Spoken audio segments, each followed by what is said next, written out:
G'day comrade subscribers. So yeah, I'm a little bit stuck on the Sirius. So I've removed the chip that was in there, the KR1533LN1 hex inverter. It's TTL. Apparently I need what I should have in there is a K561LN2, which is the CMOS version. So the TTL, the Western equivalent is a 74LS04, which I've got, but really I should be using a CMOS version, so a CD4069, I think. I've got a CD4049, which is also a hex inverter, but it's 16 pin, not 14 pin.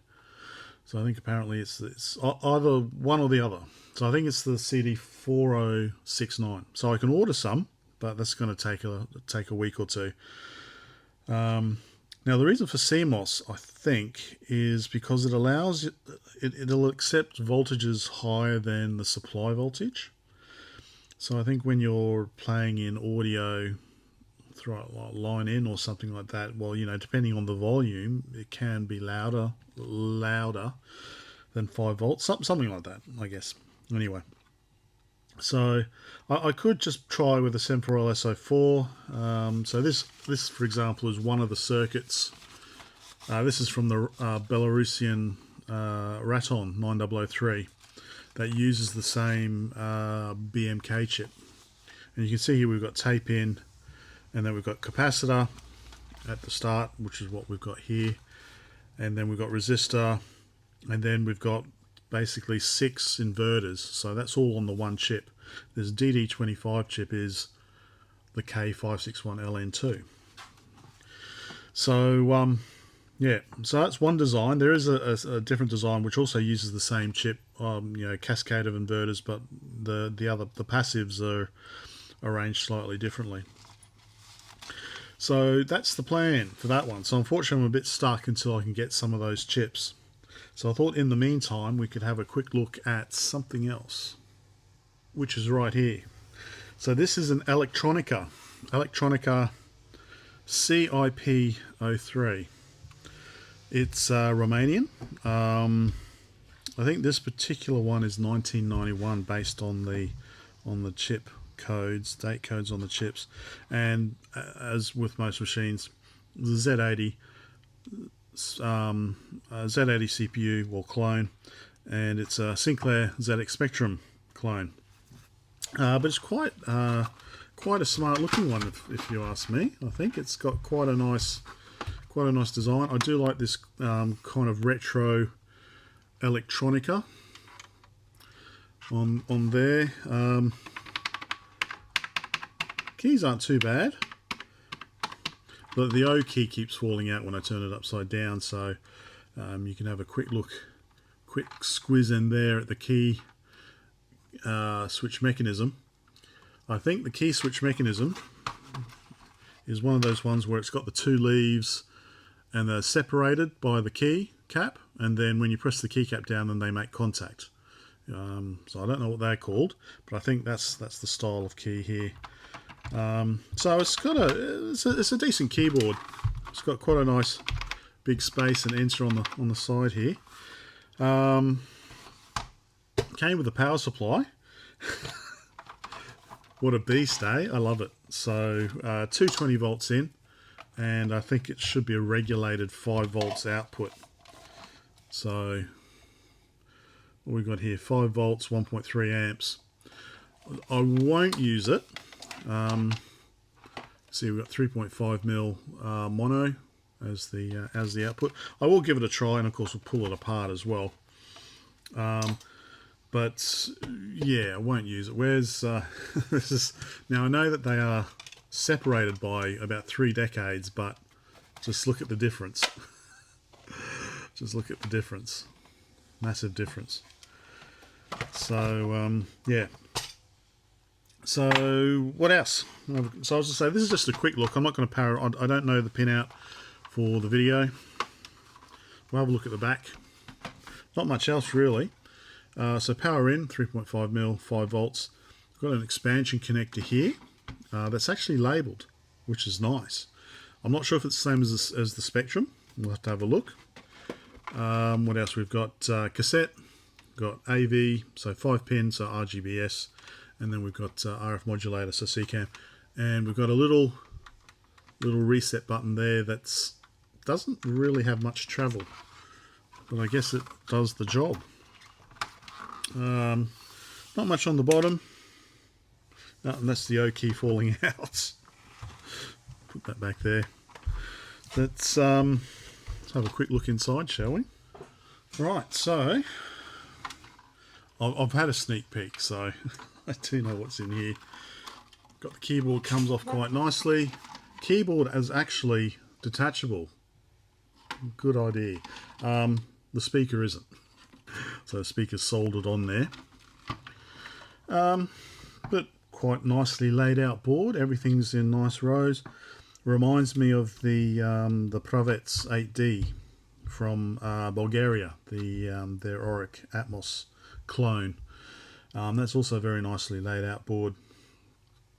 So yep, so we've got the reset button there. Quite a small RF modulator actually compared to some that I've seen. Got a pair of crystals there. There we've got the CPU, ROMs actually I should say. Interesting, I don't know what's on there. And we've got the DRAM here. So we actually do have a mixture of Soviet and I'm thinking Romanian chips. I've not seen these ones. I've got a beta written on them. And they actually use Western part naming, like it says beta 74LS74. So yeah, I don't think I've seen these before, so I don't know, maybe Romanian. The CPU is CPU and I think that ROM are definitely Romanian. We'll have a closer look. But yeah, quite nice, simple board. Let's have a closer look. Actually, let's just have a quick look. So that's the power input there. I quite like, that's quite a nice, neat row of resistors, I thought. Yeah, it's very neat. So power input there, so 5 volts in, so it expects a 5 volt regulated input, so there's nothing in here. We'll go over here. So this is the CPU. So an MMN80 CPU, so that's a Romanian. The ME I believe is Electronica, Bucharest. So that's a Romanian clone of the Z80. And you can see a nice bodge wire there on pin 4, I think, which is A14 address. Going over to there. Now, interestingly, yeah, seem to have 2 ROMs. So I put that red dot on when I had a look yesterday. So the Spectrum ROM is 16K, so 27128. But there we've got a 27256, a 32K ROM. And then we have what's called an MMN2616, also by Electronica. So 2K PROM. So I don't know if there's some sort of built-in diagnostics or something perhaps. I don't know. Yeah, apparently it runs Basic 5, which is essentially the same as the standard Sinclair Basic, except just a different copyright. Surprise, surprise. Then we have a look down here. So we've got standard Soviet 64 kilobit DRAM, KR565RU5, and in fact it's quite nicely labelled there. So you can either have 8 4116s or 8 RU5Gs. That's pretty neat. Western capacitors, decoupling capacitors by the looks of it as well. So we've got some Soviet chips here. I don't know what they are off the top of my head. I'm not sure about that one. 74165. So it's nicely labelled there as well. So okay, yeah, so I can tell you that a KR1533IR23 is the same as a Semper LS374. There we go. So I'm not sure about that one, CEMI. I've seen it before, I can't remember. Is it East German? I don't know. I can't remember off the top of my head. But then yeah, we have these ones here, beta. So I don't know where they come from. Maybe they are Romanian as well, but so you can see we've got a mixture of Soviet and maybe Romanian. What else? Hello. Oh, dinner time. Okay. All right, time for dinner. Well, better hurry this up. Pair of crystals here. So I guess maybe one for video. We've got a variable capacitor there, so maybe one's for video and maybe one's for the actual computer itself, perhaps. That's the reset. That's the reset button up there. And cassette and video output. So we've got a mixture of resistors as well. So definitely some of them look Soviet, and like the rounder ones are maybe Romanian. I don't know. But there we go. That's the keyboard interface there. Oh, we've got a nice big speaker up there. So there we go. It's pretty nice. Oh, and like I said, the expansion connector is nicely labelled. So I don't know. I might have a quick look. I don't know if that matches Spectrum or not. It'll be a nice change if it does. So, yeah. All right. Time for dinner, and then we'll have a quick look at the power supply. Okay. Nice dinner. Thanks to wifey. Although I did the prep. Beef stroganoff with rice. So I've just checked. There is a fuse in there. Looks like we've got a little green power LED there. I'll switch on my multimeter, and then we can test the voltage. Might as well power it on. I think there's no on-off switch, so it's just power on at the power point. Okay. Yep, LED's on. Right. DC volts.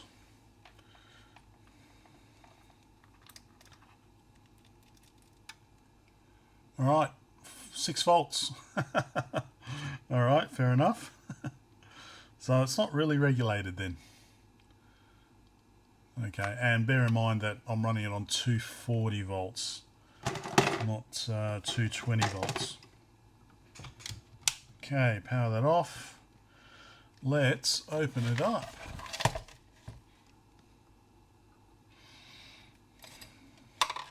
So we've got our security. No, or do we?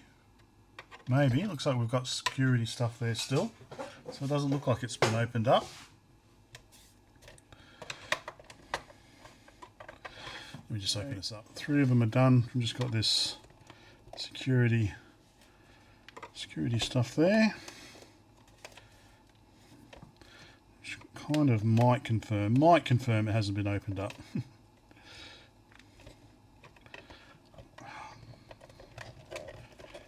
I think I've got it. Let's see. Finally. Okay. Oh, I love the transformer. Okay, so I'm guessing they are transistors or diodes, maybe. Yep, diodes, maybe. Well, the third pin is the, yeah, don't know.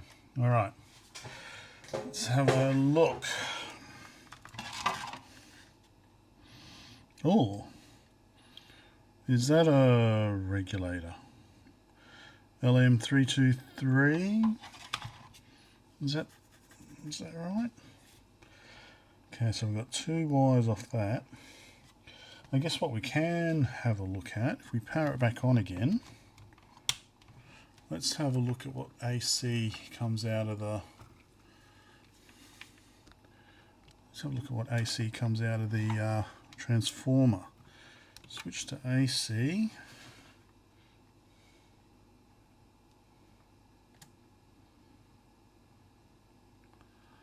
All right, 9.7 volts. Okay, power that off. So, I wonder. I think these might be diodes. I think these might be like the rectifying diodes. And then that's an LM323 linear regulator, perhaps. It's been a while since I've done work on a VIC-20. Where are my regulators? That's not my regulators. I'll find them in a minute. Okay, let me just unplug that from the power.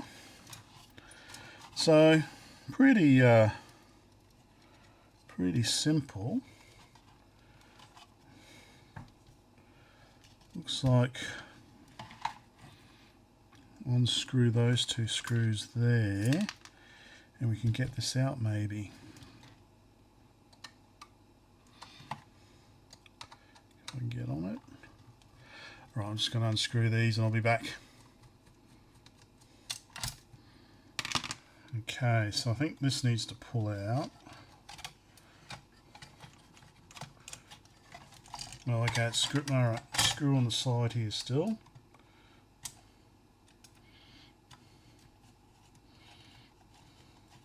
There's probably a bolt in there.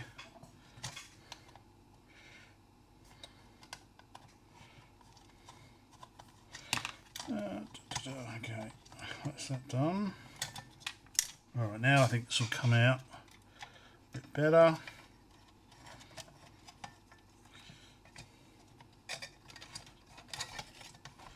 Okay. So I think, yeah, this I would say this is the 5-volt linear regulator, LM323.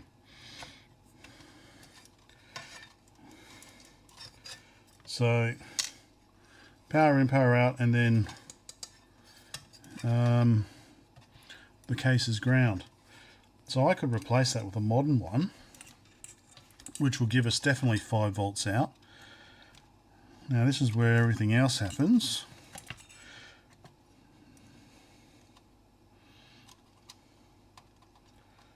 So I see 2 diodes. We'll have a look at what they are. Can I lift this up so you guys can see as well? This is beta 38, 65 MP. So 2 pins each.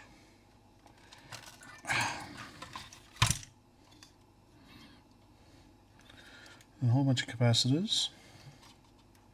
I think it might be easier to have a. I love this transformer. This is a cool transformer. All right, let's have a closer look. Right, so that's the transformer. Very nicely made. That is very nicely made. I love it. Really,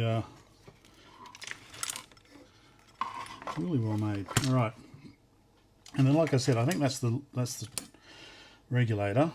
We've got power there for the power LED. Do have a small variable resistor / trim pot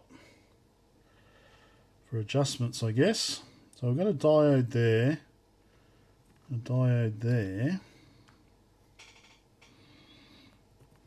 So I'm just trying to wonder how these. So it does look like we've got, if they are diodes as well. So we've got one on each AC input, and then we've got the diode, the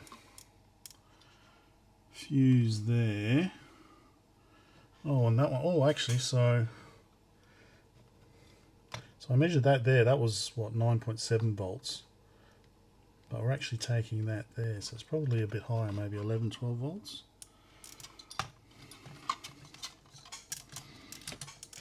So there are, if these are diodes, then I guess there are technically 4 diodes, because we've got these diodes down the front as well.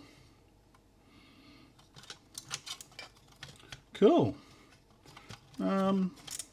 It's certainly one of the better ones I've seen, and don't know why. So it's definitely not giving 5 volts. So it's not working very well as a regulator. Let's find mine. Okay, I found them. So these are my modern equivalents of the LM323, and then I've got a whole bunch of LM323s I've recovered from VIC-20s.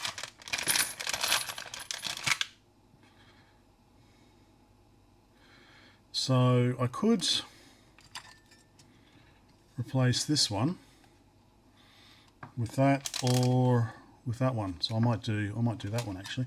So I might actually, let's say the power supply actually looks pretty decent. It's not just a transformer floating around with a capacitor and 4 diodes and a linear regulator. It's actually properly made, and I do love this transformer. So I might use one of those and see if that improves it. Yeah, and then I just need to figure out the AV output, and we'll give it a try. But so we do have lots of other projects on the go as well, so not sure when we'll get back to this one. So hopefully that was of some interest. Bye for now.